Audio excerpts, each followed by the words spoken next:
Hi, my audience. I'm reviewing Marvel's Phase 4, the Multiverse Saga. And, that has. I've seen all of Marvel movies from Phase 4 except for two, Black Widow and Black Panther 2. So I'm only going to talk about the ones I've seen, which is all except for two movies. That would be Doctor Strange 2, Spider-Man 3 with Tom Holland, Eternals, Shang-Chi, Legend of the Ten Rings. So there's only two movies I haven't seen from Phase 1. That's Black Widow and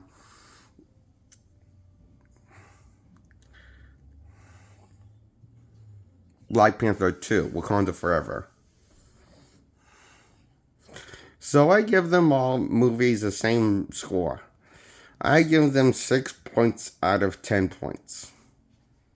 That would be The Legend of the Ten Rings, Multiverse of Madness, Doctor Strange 2 known as, and also... What are you going to say? I thought you were going to stay here while I do a video. You come smoke downstairs after this, so I'll be down there for you. Okay, cool. Don't get your water. Was that mine? That's yours. Both of them? No, that one's yours. Okay, cool. See you downstairs? Yeah. Okay.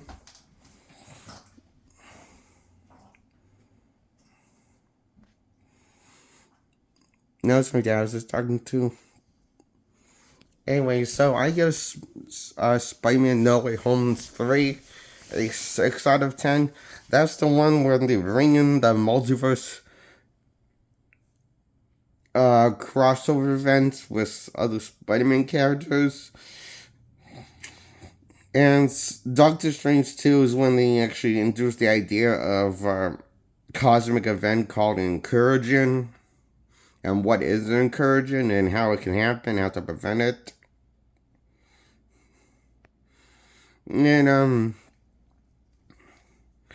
And in Celestials from Eternals introduce these characters called the Celestials, beings that live in the earth and live in the cosmos of space and created everything. Maybe this version's of God. The Celestial might be in this big screen version of the Marvel lore. But, because of the Eternals meddling and saving Earth and stopping the Celestial from hatching through Earth, there will become a day when they witness to basically this consequences from this higher up Celestial that's called the Judge. And that's basically this Judge Celestial. And explain who this character is better in the comics. You read the comics a bit more than the movie. But that's probably just because the movie's ending on a cliffhanger, not really tying up things. And the future cliffhangers, what could come in the future. You know, those things. So it looks like Celestial is going to have the Eternals be the witness of their meddling in with nature and saving the human race over doing their duty, what they were programmed to.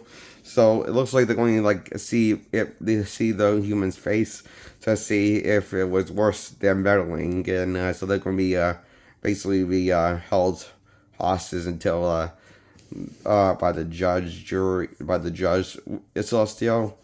And they're going to basically see if it was worth meddling with help the human race in the future, as the multiverse saga continues.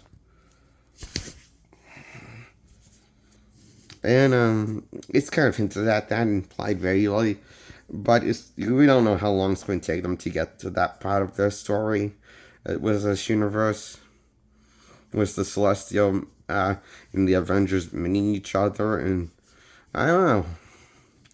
But,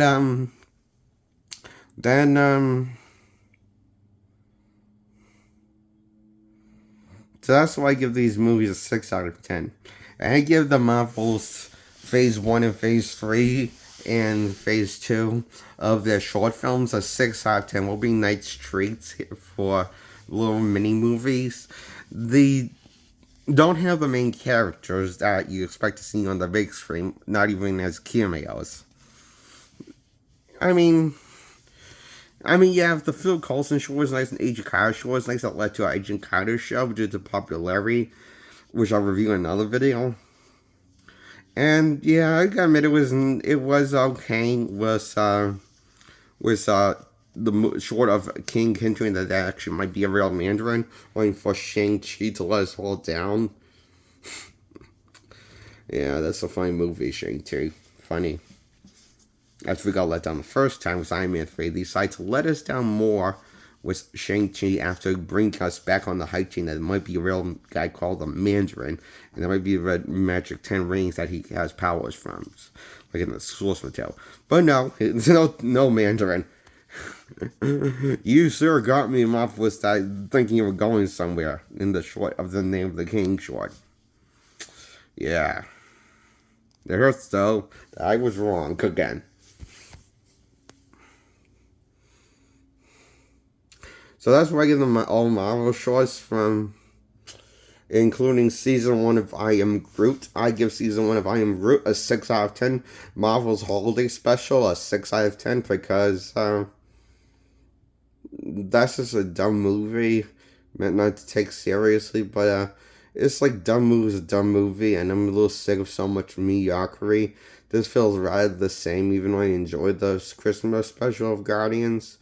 It feels rather similar to everything Miles put out, so I give it a 6 points out of 10.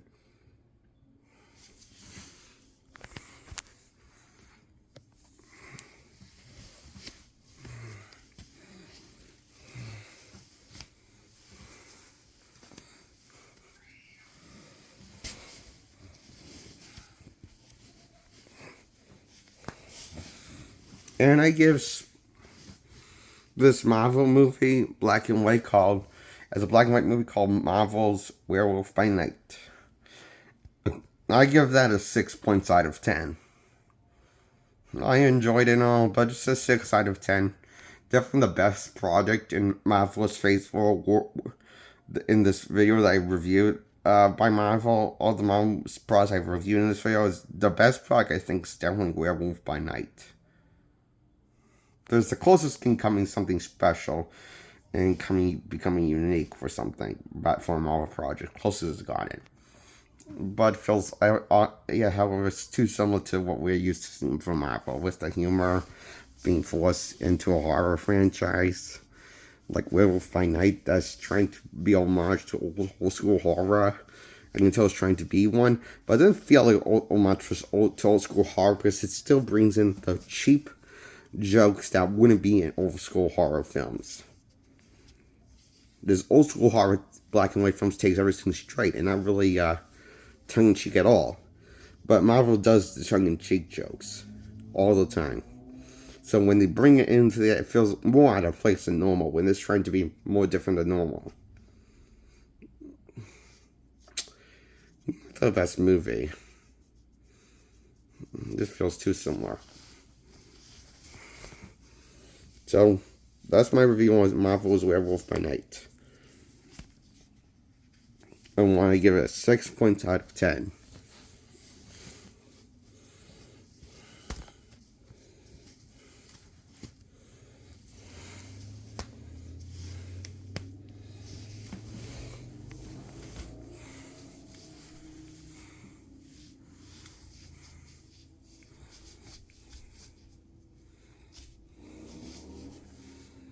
That's my review on Marvel products. I give all of them a 6 out of 10 points. The shorts and movies. Goodbye. Subscribe to my video. See you in my next video. Bye.